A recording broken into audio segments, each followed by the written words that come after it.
ప్రపంచవ్యాప్తంగా కోట్లాది ముస్లింలు ఎంతో భక్తి శ్రద్ధలతో ఆచరించి పవిత్రమైన నెలే రంజాన్. ఈ నెలలో ఉపవాసం ఎందుకు చేస్తారు, దాని వెనుక ఉన్న అసలు భావం ఏమిటి ఇప్పుడు తెలుసుకుందాం. రంజాన్ అనేది ఇస్లామిక్ క్యాలెండర్లో 9వ నెల. ఈ నెలలో ముస్లింలు ఉదయం సూర్యోదయం నుండి సాయంత్రం సూర్యాస్తమయం వరకు ఉపవాసం ఉంటారు. ఉపవాసం అంటే కేవలం ఆహారం తినకపోవడం మాత్రమే కాదు, మనసును శుభ్రంగా ఉంచుకోవడం, చెడు ఆలోచనల నుండి దూరంగా ఉండడం కూడా. ఉదయం తినే ఆహారాన్ని సెహరీ అంటారు. సాయంత్రం ఉపవాసం విరమించే సమయాన్ని ఇఫ్తియార్ అంటారు. ఈ సమయంలో ముస్లింలు ఎక్కువగా ప్రార్థనలు చేస్తారు, ఖురాన్ చదువుతారు, ధ్యానం చేస్తారు. రంజాన్ మనకు నేర్పేది ఏమిటంటే పేదల బాధను అర్థం చేసుకోవడం, మనసులో దయ పెంచుకోవడం, మానవత్వాన్ని పాటించడం. ఈ పవిత్రమైన నెలలో ప్రతి మంచి పని రెట్టింపు ఫలితం ఇస్తుందని నమ్మకం. అందుకే అందరూ మంచి మార్గంలో నడవడానికి ప్రయత్నిస్తారు. రంజాన్ చివరిలో వచ్చే పండుగే ఈదుల్ ఫిత్ర్. ఇది ఆనందం పంచుకోవడం, ప్రేమను తెలియజేసే పండుగ. రంజాన్ మనకు ఉపవాసం మాత్రమే కాదు, మనసును శుద్ధి చేసుకోవడం, మంచి మనిషిగా మారడం నేర్పుతుంది.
और पूरे दिन क्या खुशियां। ईद के दिन रोजा रखना भी हराम है।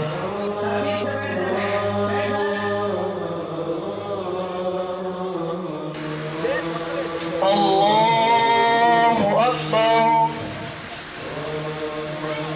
अल्लाहु अकबर, अल्लाहु अकबर।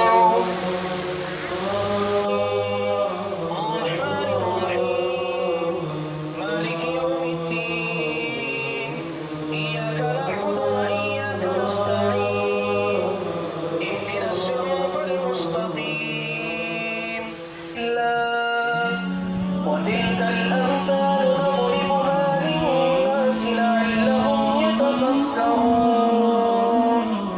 هو الله الذي لا إله إلا هو.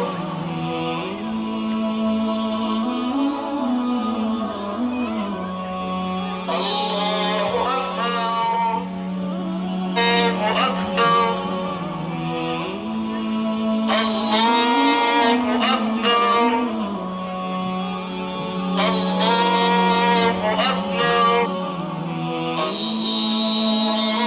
الله أكبر، ولله الحمد. وقد قال النبي صلى الله عليه وسلم: فإذا كان يوم عيدهم اللهم لك الحمد ولك الشكر كله، اللهم أعني على ذكرك وشكرك وحسن عبادتك، اللهم أنت السلام ومنك السلام تباركت يا ذا الجلال والإكرام. అనే గొప్ప సందేశాన్ని ప్రపంచానికి అందించే పండుగ ఈరోజు. అయితే మిమ్మల్ని అందరినీ కూడా మైనారిటీ సోదరుల్ని గుర్తించి ముస్లిం సోదరుల కోసం మన పార్టీ, మన ముఖ్యమంత్రి చంద్రబాబు నాయుడు ప్రధాన పథకాలు కూడా ఇచ్చారు. అందులో మైనార్టీ బడ్జెట్ 2025-26లో మైనార్టీ సంక్షేమం కోసం ప్రభుత్వం సుమారు 6,090 కోట్ల రూపాయలు, మరి గతంలో పోలిస్తే గణనీయమైన పెరుగుదల. ఎన్టీఆర్ భరోసా పెన్షన్లు ప్రతి నెల వృద్ధులకి, మరి వికలాంగులకు 6,000, వృద్ధులకి వచ్చి 4,000, ఇంకా మరి బెడ్డైతే 15,000 రూపాయల దాకా ఈ రోజు ఇది ప్రభుత్విస్తా ఉంది. అదేవిధంగా గతంలో ఎవరు ఇచ్చేది లేరు. ఇమాములు కానీ మౌలూలు కానీ గౌరవవేతనం నిలిచిపోయిన ఇమాముల మరియు మజార్ల పెండింగ్ బిల్లులన్నీ కూడా 45 కోట్ల రూపాయలు మీకు రిలీజ్ చేయడం జరిగింది. అదేవిధంగా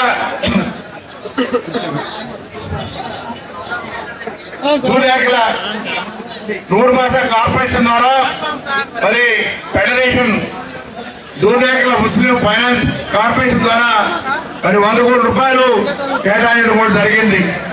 అదే వక్సాస్తులను కూడా ఈరోజు ఈ ప్రభుత్వం కాపాడుతా ఉంది. ఎవరైతే ఆక్రమించుకున్నారో అవన్నీ కూడా క్లీన్ చేసి ఈ హ్యాండ్ ఓవర్ చేసే విధంగా ఈరోజు ఈ ప్రభుత్వం అడుగులు వేస్తుందని చెప్పి కూడా తెలియజేస్తా ఉన్నాం. అదేవిధంగా విద్యా పథకాలు అబ్దుల్ అవార్డు కోసం 20,000 పెంచారు. అదేవిధంగా అలాగే ఉర్దూ అకాడమీ పూర్వ వైభవం తీసుకొచ్చేందుకు కేటాయించేందుకు కూడా ఈరోజు చర్యలు చేపడతా ఉంది. అయితే వెంకటగిరిలో కూడా మీ అందరి కోసం గతంలో కొన్ని చెప్పున్నారు. అది కానీ ఇంకా కూడా మీ సమస్యలు ఉండి సోదరులకు ఆ దృష్టికి తీసుకొస్తే అవన్నీ కూడా పరిష్కారం చేస్తామని చెప్పని కూడా తెలియజేస్తా ఉన్నాం. అయితే గతంలో 5 సంవత్సరాలు ఎలాంటి అభివృద్ధి లేదు. ఈరోజు ముఖ్యమంత్రి చంద్రబాబు నాయుడు మిమ్మల్ని దృష్టిలో పెట్టుకొని అన్ని రకాలుగా చేయాలని కాన్సెప్ట్ చెప్పని కూడా తెలియజేస్తా ఉన్నాం. అందరికీ ముస్లిం సోదరులు అందరూ కూడా పేరు పేరున నమస్కారం తెలియజేస్తూ సెలవు తీసుకుంటాను. भाई बुजुर्गों दोस्तों, आज हमारे एमएलए साहब आए हैं. सारे लोग आज के लिए दुआ करना. ఈ రోజు పవిత్రమైన రోజు, యావత్తు ప్రపంచం ఈ రోజు రంజాన్ జరుపుకుంటుంది. ఈ రంజాన్ పండుగలో ఆయన పాల్గొనడం ఇది మామూలు విషయం కాదు. కాబట్టి ఈ రోజు దువా కబూల్ అయ్యే రోజు. కాబట్టి మన ఎమ్మెల్యే గారి కోసం మనం దువా చేయాలి. అదేవిధంగా ఈ రోజు మన దువా కబూల్ అవుతుంది. కాబట్టి మన ఎమ్మెల్యే గారు ఆరోగ్యంగా ఉండాలి, ఆయన సుఖ సంతోషాలతో ఉండాలి. ఆయన బాగుంటే మన కానిస్టో కూడా బాగుంటుంది. కాబట్టి వెంకటగిరిలో అభివృద్ధి పనులు చేసేది ఎవరంటే ఒక గురుకుల రామకృష్ణ. రాబోయే రోజుల్లో చేసే అభివృద్ధి గురుకుల రామకృష్ణ. కాబట్టి అందరూ కూడా మన అల్లాని ఏడుకోవాలి, దువా చేయాలి, ఆయన బాగుండాలని. ఆయన బాగుంటే మన ఎన్నైనా అభివృద్ధి కల్పనలు చేసుకుంటాం. కాబట్టి ఆయన కోసం మనం దువా చేస్తున్నాం, ఇఫ్తార్లో కూడా, షేరీలో కూడా. కాబట్టి ఈ రోజు ఆయన కోసం దువా చేస్తే మన ఇది ఈద్గా పని పెండింగ్ ఉంది. ఆయనకు కూడా తెలుసు ఎన్ని రోజుల నుంచి ఇది పెండింగ్ ఉందని. మొన్న కూడా ఇఫ్తార్ హిందీలో వచ్చినప్పుడు ఆయన మనకంటే ముందు ఆయనే దాని ప్రస్తావన తెచ్చాడు. నేను త్వరలో ఈ పనులన్నీ చేస్తాను, సీఎం గారితో మాట్లాడటం జరిగింది. మనం త్వరలో ఫండ్ తీసుకొని ఈ ప్లాట్ఫారం కాంపౌండ్ ఈ ఈద్గాని మనం ఈ గవర్నమెంట్ లోనే వైభవం చూస్తున్నాం అని చెప్పి మనంతా ఆ అల్లాది కూడా దువా చేసుకున్నాం. కాబట్టి మా గౌరవ ఎమ్మెల్యే గారిని యావత్తు వెంకటగిరి ముస్లిం తరఫున కోరడం ఏమంటే, ప్రతి సంవత్సరం మనం చెప్తున్నాం అది జరుగుతుంది. గత ప్రభుత్వంలో 30 లక్షలు శాంక్షన్ అయింది ఇక్కడ. అది మనకు గవర్నమెంట్ మారిన దానివల్ల చాలా చేయలేకపోయాం. కాబట్టి అదేవిధంగా 6 లక్షల రూపాయలు కాంపౌండ్ కోసం శాంక్షన్ అయింది. అది కూడా దాన్ని ఆ ఫైల్ కనబడకుండా చేశారు.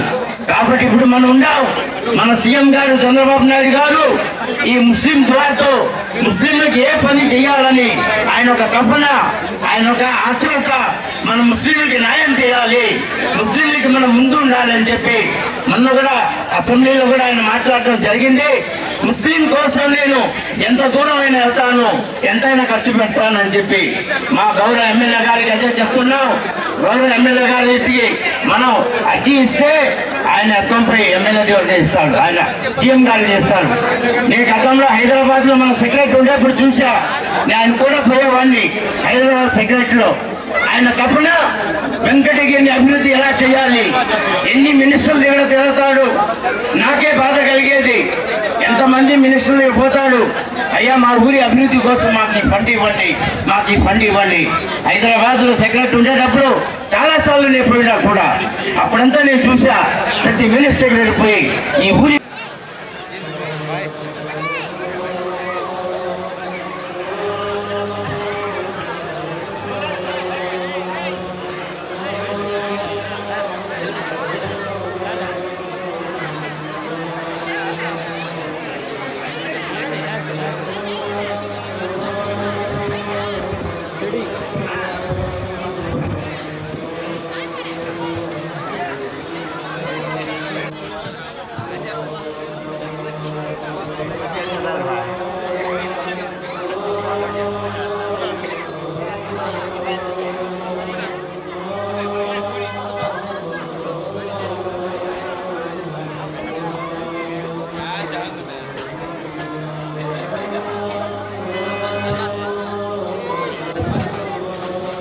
కలిసిన వాళ్ళు పక్కన చేయండి, ఎక్కడ ఉండే వాళ్ళు కూడా మనం ఛాన్స్ ఇస్తాం.